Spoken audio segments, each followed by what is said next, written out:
मैं कृष्ण हूँ। अध्याय एक। मेरा जन्म।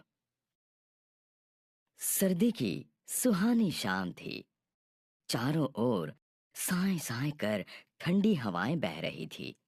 मशालें जलना शुरू हो चुकी थी।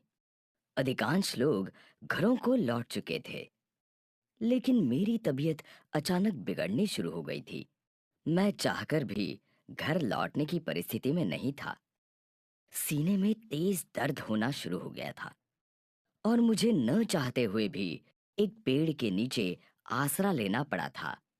आसपास कोई दिख भी नहीं रहा था तथा जोर से आवाज देकर किसी को बुलाने की परिस्थिति में भी नहीं था।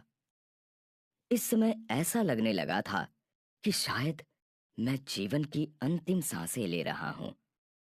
हालांकि यह दुख की बात नहीं थी, क्योंकि वैसे भी उम्र 90 को पार कर ही चुकी थी। इस समय जो बात बुरी लग रही थी वो ये थी कि मैंने अपना पूरा जीवन दुख व कष्टों में गुजारा था। और इससे भी आश्चर्यजनक बात ये थी कि जीवन की संपूर्ण दुखद यात्रा अचानक एक दुस्वप्न बनकर मेरी आंखों के सामने से गुजरना शुरू हो गई थी। वाकई, जब से होश संभाला था, हमेशा बेइज्जती ही सही थी। जो जहां मिला था दुत्कारा ही था।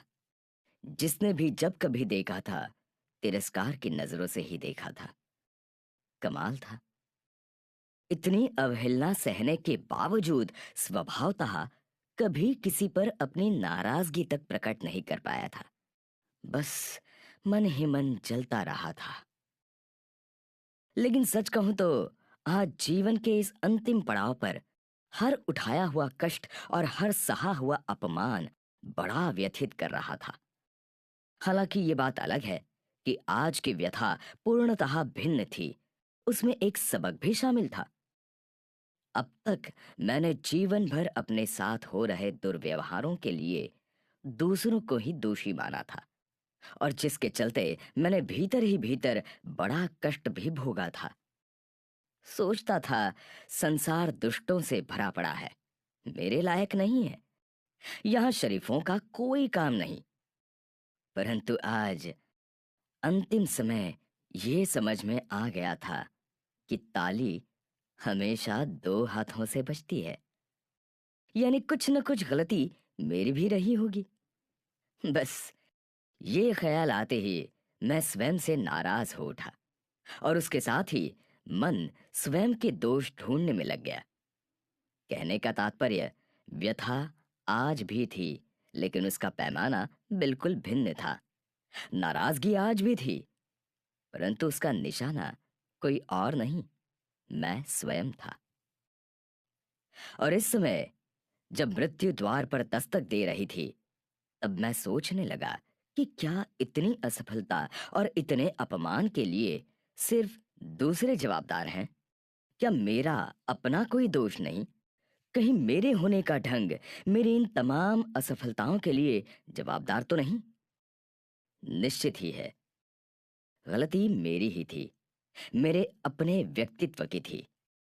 मैं था ही इतना बेवकूफ कि मुझे साधारण से साधारण बात भी समझ नहीं आती थी। दरअसल मुझ में कोई एक कार्य भी ठीक से करने की क्षमता ही कहाँ थी।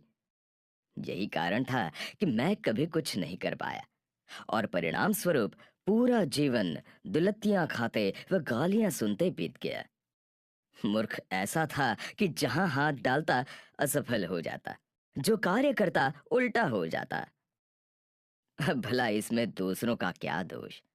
व्यर्थ क्यों पूरे संसार को गाली देना?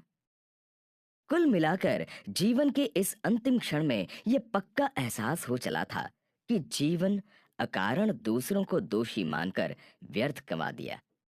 देर से ही सही, पर अच्छा था कि आज जीवन के इन अंतिम पलों में दोष अपना नजर आ रहा था। आश्चर्य ये कि स्वयं का दोष क्या समझ आया, अचानक मैं अपने भीतर एक शक्ति का उदय होता हुआ महसूस करने लगा। उम्र के इस पड़ाव पर अनायास ही मेरे भीतर एक शांत परंतु शक्तिशाली व्यक्तित्व का उदय हो रहा था। इधर मौत किसी भी क्षण आने को थी, सांस रुकने को ही थी कि तभी परिवर्तित हुए व्यक्तित्व के कारण भीतर एक महासंकल्प हुआ। मेरी आत्मा से आवाज निकली, देख लेना दुनिया वालों, मेरा अगला जन्म ऐसा होगा कि मैं जहां हाथ डालूंगा मेरे हाथ सर्वत्र विजय ही लगेगी। मेरी बुद्धि, मेरे ज्ञान व मेरी आंतरिक शक्तियों के सभी समकालीन लोग कायल हो जाएंगे। मैं अगले जन्म में ऐसा कुछ कर दिखाऊंगा कि आने वाले युगों युगों तक मेरी प्रज्ञा की मिसालें दी जाएंगी, क्योंकि अब मैं दुनिया का दस्तूर समझ गया हूं। यहां मनुष्य को स्वयं के द्वारा स्वयं का उद्धार करना पड़ता है, और वो करना मैंने प्रारंभ कर